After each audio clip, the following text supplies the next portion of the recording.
What's up, YouTube? Georgia Silver Hunter back, and today I picked up two more boxes of $50 from my local Fifth Third. And as you can see, we've already got this one open. I've actually opened the other one as well to check for silver enders. And this first box we're going to hunt does have a really nice looking 2018 Denver ender, so we might have some NIFCs spread throughout this thing.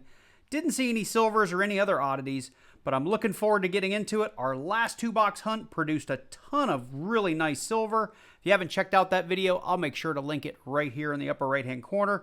That one was a ton of fun. Make sure you give it a look. But with that said, let's go ahead and get into this one and see if we can find some more of the silvery stuff.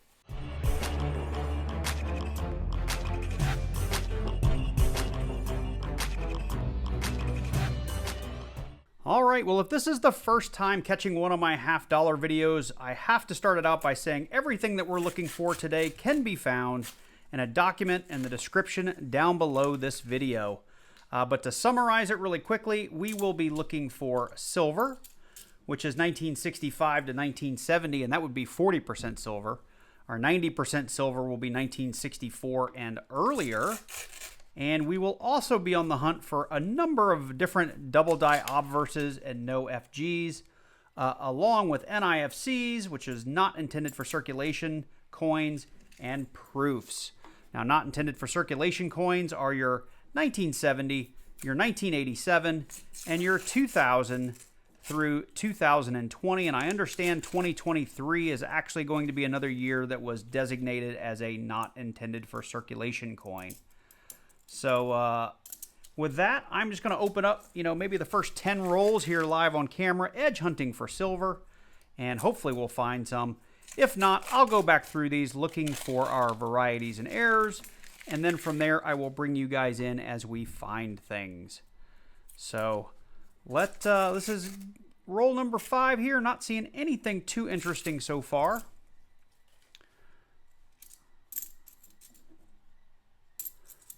$19.90. Kind of didn't start this right. Didn't let me leave myself much room to spread these things out. So we've got kind of a gray edge there, but that's just a 1971 bicentennial and a 1980.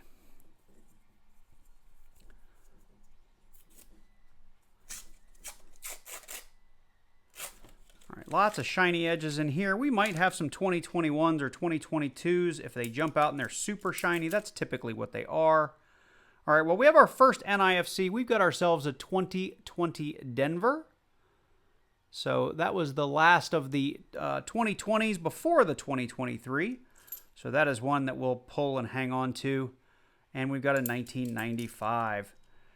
Now, I have seen the question come up on Facebook and a couple other places about the value and is it worth hanging on to NIFCs? And the general answer is, not really, but it depends on what kind of collector you are.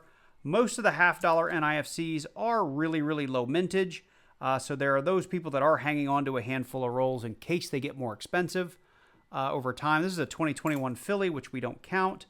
But I would say if you're trying to complete an entire set, especially a really nice set of like BU NIFCs, obviously those can have value if you are a collector, right? So selling a whole collection of books with every coin in there can be profitable, but trying to hang on to these things and sell them onesie twosie, I just don't find it's worth the time or the money. But it all comes down to the type of collector you are and how you value these coins. And we've got one or two more we're going to look at in here. And then we are going to go off camera. Let's see here. We've got ourselves another 1995P. All right, well, let me get through these, and I'll keep going through the box. And as soon as we find something interesting, I'll be sure to pull you in. So I thought I'd bring you in here on roll 12 where we had that 2018 Denver Ender. And it was actually on this end of the roll the way I unwrapped it. You see this is a pretty nice looking NIFC. We did find a 2006 cleaning up those first 10 rolls, but as I kind of laid this one out and started to go through them, I also had a second 2018 Denver in there. So that's two NIFCs in roll number 12. Getting into roll number 16, and we've got a couple other NIFCs to look at here. See if I can remember where they were. It's just a nice 71. we've got a 2019 Denver to go with our 18. Let's see here. We had some other shinies in here. I haven't checked yet. No, that might be it. So a 2019 Denver to add to our pile of NIFCs. So we've reached the end of box number 1, and it wasn't a big one. We did have a good number of NIFCs, though. I didn't bring you in for all of them, so let's review them really quickly together. We had a 2006 Denver. We had a 2015 Philly. We did end up with one 2017 Denver. A couple of 2018 Denvers. We did get a 2019. I think that's a Denver as well. That's a lot of Denvers for the Atlanta area. And a 2020 Denver. So I will check those against some of the books that I have for sale in my store and my own personal collection. Everything else will end up going back to the bank. So with that, I'm going to go ahead and get into box number 2.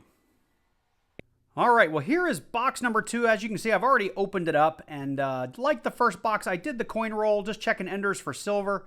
I've got a 2021 Philadelphia here, but I do have a 2020. I think it's a Denver right there. So we've got maybe one or two other enders in here that look like they were going to be NIFCs. So we may have another box very much like the first one, but hopefully this one will have a little bit of silver in it.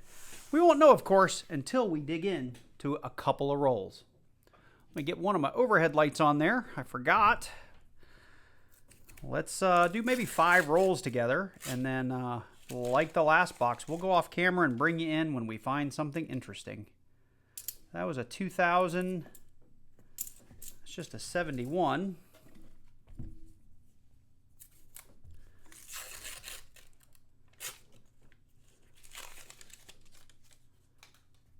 What is that? It's a 1982 with an FG. A nice toned one right there.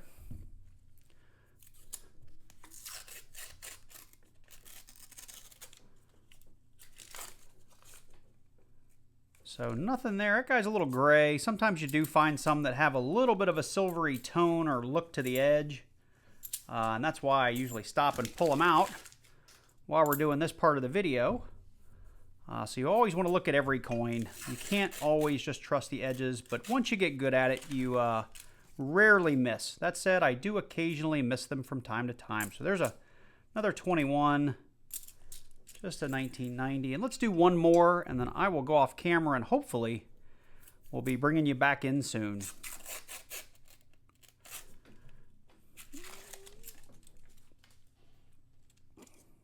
No, just a 1974. All right. I'll be back hopefully shortly, or at least hopefully before we get to the end of box number 2. So we've gotten into roll number 8, and I think I've got another NIFC somewhere in here, but when I was spreading them out, this guy poked out at me. So we've got ourselves a 2020 Denver, and this is not the one that is right here that is going to be another 2020 Denver.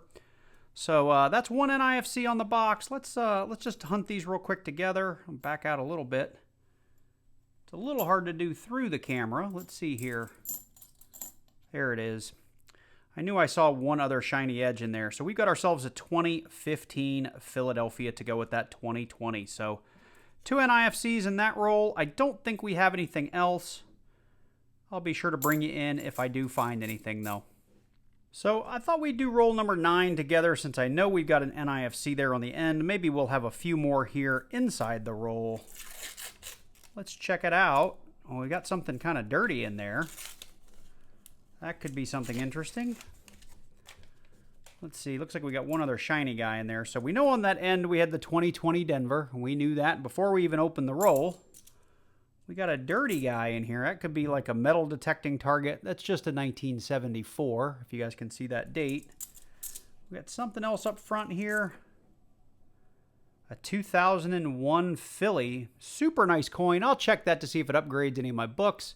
But it does miss the 2002 cutoff for being a NIFC, but I'll keep it aside for now. While I have you, let's go ahead and here and open roll 10. And looks like we've just got a bunch more clad there. So we just cracked into roll number 26, and we've got our next NIFC. We've got ourselves a 2010 Philadelphia. And that's going to go with the coins we've already found. I did find a couple of 2020s, or at least one other 2020 that I did not bring you guys in for. And I have been finding a couple of real blingy kind of mint state coins that are from previous years that I've put aside because we're going to check those against my books, which I don't really showcase on the channel, but I did make 2 full sets of books for myself. And I have a set that's still available in my store at gacoinsandcollectibles.com. So whenever I find blingin' coins, I always try to see if they can upgrade any of those books. We're on roll 28, and I've actually already gone through the roll. I have 3 coins that I have pulled aside just because I wanted to show them to you because they might be interesting. This bicentennial looks very much like a pocket coin in that we do still have a fair amount of detail, but the rim around the outside is really, really well worn, like somebody would have this in their pocket and just constantly rubbing it with their finger. The reverse is the same way. Now, either that's a pocket coin or this is something that maybe we call like a dryer coin or something, like this was stuck in a washing machine or a dryer or some other kind of heavy equipment, and this just got ground down to nothing. If you have another thought of what this might be, let me know in the comments down below. I don't think there is a lot of value here. It was just an interesting looking bicentennial. We had one even more worn, like maybe this was caught in the same machine. I don't think it struck through grease because I have a very tapered edge on this, like it's been machined or again caught in something. And we have completely lost the rim on this one, that's more indicative of what people call a dryer coin. And this one we still have reeded edges on it. So I had 2 of these in the same roll. I just thought it was interesting, so I thought I would point it out. I can't even get the year off of this other one. And I don't know if that's an S or not. Let's look.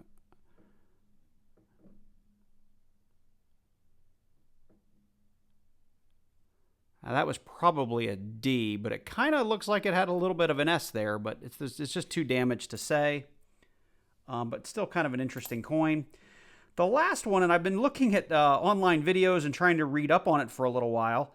I've got a 1972 half dollar here that otherwise looks normal, but it pings a little high. When I dropped it, I was like, that doesn't sound right. It's not thudding like a magic coin. So I went ahead and I brought my handy dandy scale out, and I have a half dollar that weighs 10.5 grams, which is way too low.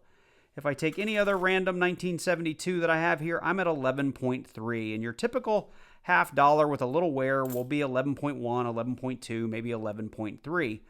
10.5 is really low.